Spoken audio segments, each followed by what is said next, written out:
Measuring gas pressure is a very important part in checking the operation of a gas-fired furnace.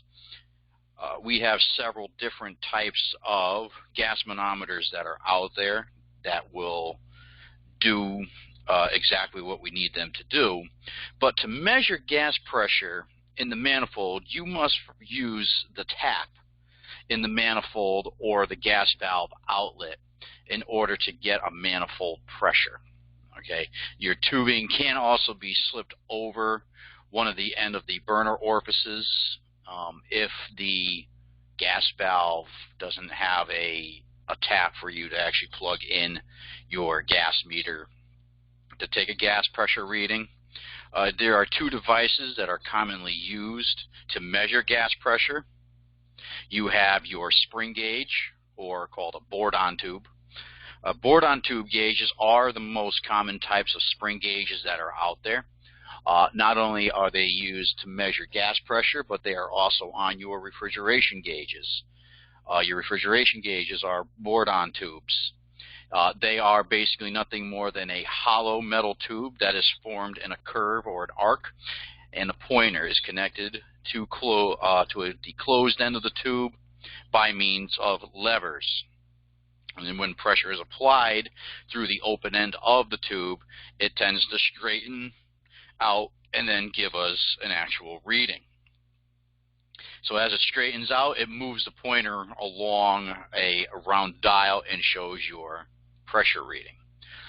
Spring gauges, however, are very easily damaged if you drop them or mishandle them in any way. So if you are using a spring gauge to measure pressure, do it with care, because you do not want to break the internals of your spring gauge. However, they can also be checked for accuracy on occasions as well.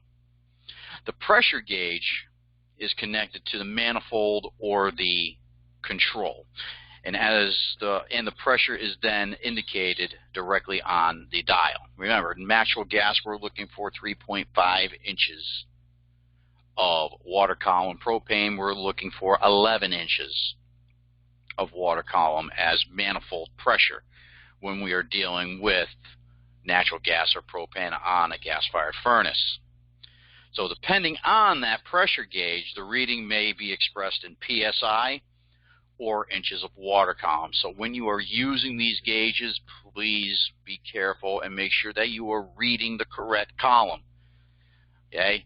Gas pressure is measured in inches of water column. Regulators can be measured in PSI or inches of water column. It depends on what the regulator is actually doing.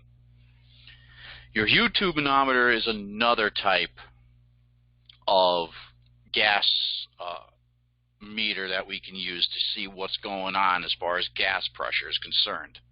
Okay, this type, gas pressure is displayed in inches of water column on a manometer. This manometer is simply a U-shaped tube made of a transparent material. Now it's usually like a piece of plastic or like a piece of vinyl tubing. Both legs of the tubes are filled about halfway with tap water. Some of them are actually like a dye-colored water that you can now purchase. The water level of the manometer on both sides ends up at atmospheric pressure at the 0 level.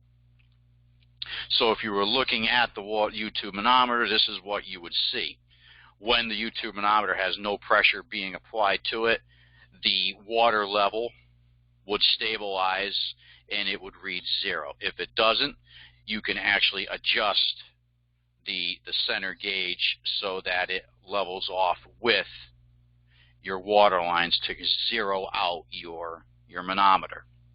And as we would apply pressure to it, we would now be pushing down the water column or moving the water down. So in this case, to about 3 and 3. So 3 plus 3 is actually what we would consider 6 inches of water column or 6 psi, depending on what that manometer is set to read. If it was in a vacuum, it would be doing the exact opposite. It would be pulling the water up. Okay, so when gas pressure is applied to the manometer, the water in the gas side of the tube is pushed down, while the water on the other side is going to rise. The manometer then indicates the gas pressure in inches of water column. The height of the water column that the gas pressure will support with atmospheric pressure on top of the water column. Usually the U-tube has a ruler in inches between the two tubes for easy measurement.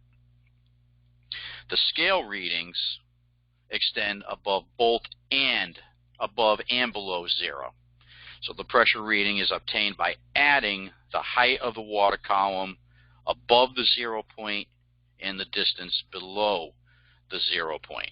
So that's how we are actually going to read it. You must initially line up the water level in the two legs of the manometer with 0 on the scale, with both ends open to the atmosphere. Remember, we do not want any pressure inside this in order to accurately zero it out.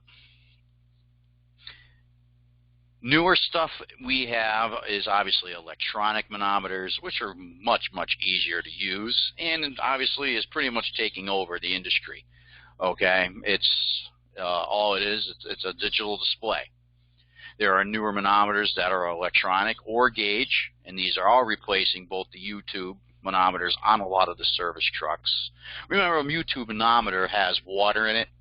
If it's left out in the truck and it's cold out, that water can freeze. It could damage the U-tube manometer, and next time you go to use it, it's no longer good. So a lot of mechanics are going over to the electronic type, or they are sticking with the board-on tube type manometers. Okay, studies have shown that if taken care of properly, these will serve the same purpose.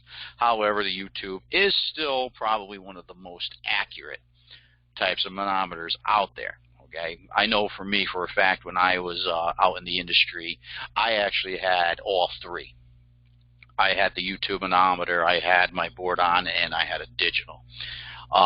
Sometimes, if I really second-guessed myself, I would use one or two of my gas pressures to accurately measure my pressure readings. So this is what we're talking about when it comes to reading that U-tube manometer. We need to measure how far down the gas pressure pushes down on our water column. Gas pressure is coming out of our tube from the gas valve into the manometer and is now going to push that water column down. We need to first measure how far down that water was moved. So in this case, about 1.75. We would then come over to the other side and see how far up that water was moved. And in this case, 1.75. So if we took those two numbers and added them together, we come up with 3.5 inches of water column. That is what the gas pressure for our manifold would be for a natural gas furnace. Then you have your board-on tube type gas pressure kits. What's nice about this particular type of gas pressure kit is that it comes with a couple different little areas. We have a gray area here, and we have a gray area here on the scale. What's nice about that, it's kind of giving you the range of where your gas pressures could be for either natural gas or propane. Because remember, natural gas on a manifold, we're looking for about 3.5 inches of water column. 3.5 inches of water column on that scale is roughly right around there. If we were dealing with propane, we're dealing with roughly around 11 inches of water column. That's up here. Okay, this type of gauge also deals with pounds per square inch and inches of water column. The blue area on this gauge is inches of water column. The white area could be pounds per square inch. So this gauge has the ability to do either or. And then lastly, you have your digital manometer, which is just as good, nothing different. All it is just takes one tube. That one tube would be connected to here, and it would go out to your manifold or to your gas valve. That gas valve, and you would be able to measure your manifold pressure. You can also measure what your incoming pressure would be to the furnace. You can measure what your regulator is.